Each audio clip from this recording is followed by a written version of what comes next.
Você já pensou em viajar no tempo? A possibilidade de viajar no tempo é um dos desejos mais antigos do ser humano. Quem já não sonhou em voltar ao passado, ver alguém querido, presenciar um momento importante ou ir para o futuro? Lá na década de 70, eu era fã de uma série de TV, O Túnel do Tempo. Depois veio o clássico, De Volta ao Futuro. Mas eu acho que eu já tive oportunidade real de viajar no tempo. Foi durante o Rally Paris-Cidade do Cabo. A edição de 1992 do Rally Dakar teve um percurso inédito.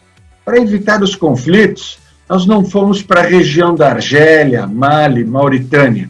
O Rally saiu do norte da África, atravessou tudo para chegar ao sul, cerca de 12.500 quilômetros. Atravessamos 10 países. Também foi a primeira oportunidade para utilizar o GPS como instrumento de navegação.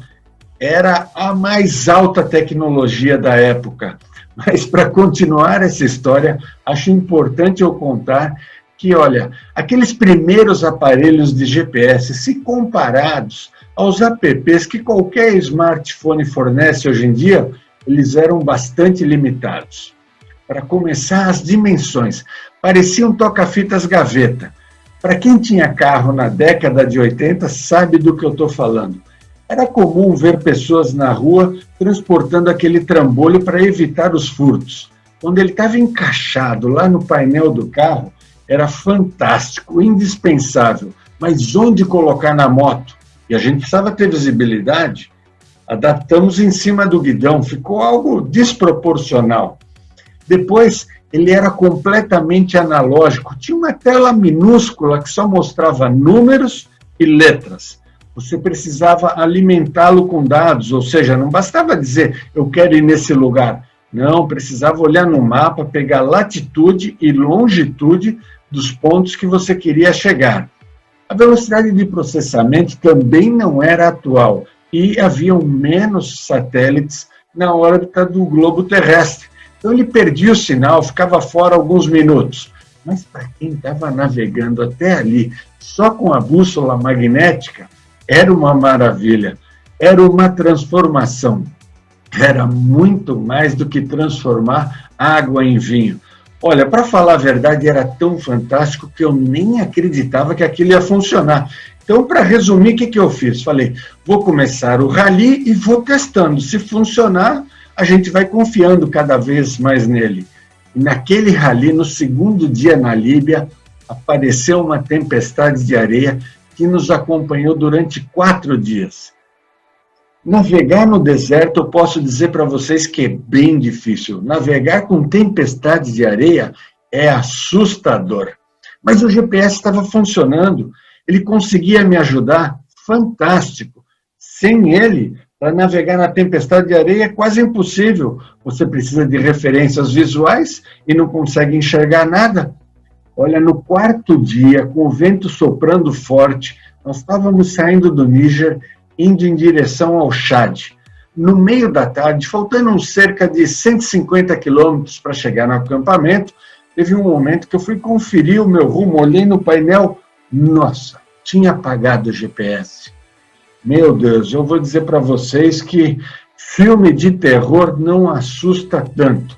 Vinha me seguindo o Pedro Amado, um piloto português. Era a primeira vez dele na prova, então ele não tinha muita experiência em navegação e também não tinha um GPS na moto dele.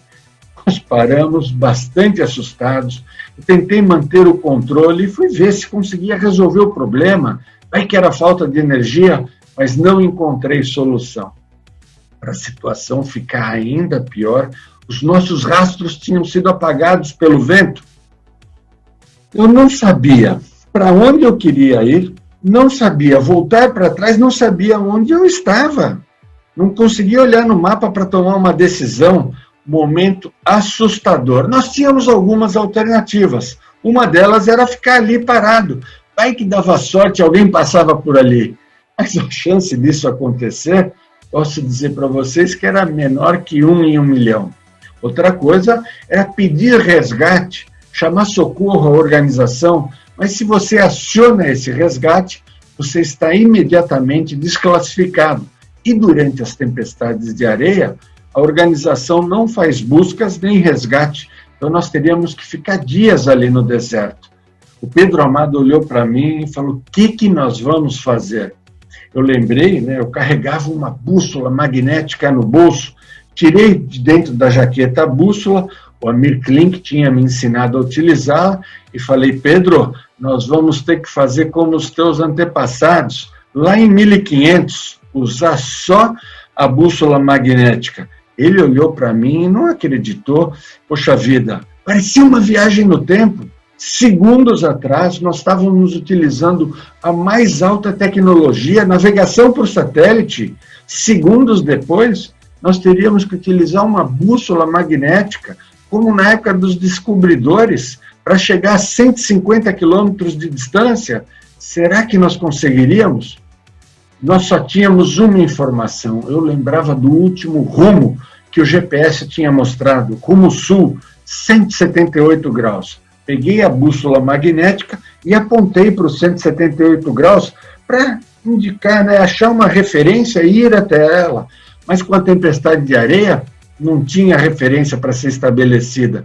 O terreno era super acidentado, super ondulado.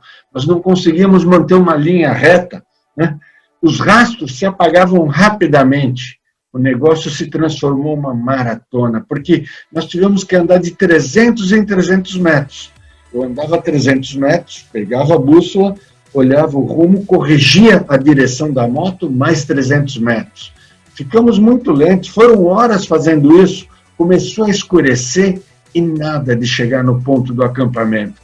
Mas nós insistimos e depois de várias horas, nós conseguimos identificar a iluminação do acampamento. O Pedro Amado ficou tão contente que veio me abraçar e disse para mim: Clever, que português navegador coisa nenhuma, brasileiro é que é navegador.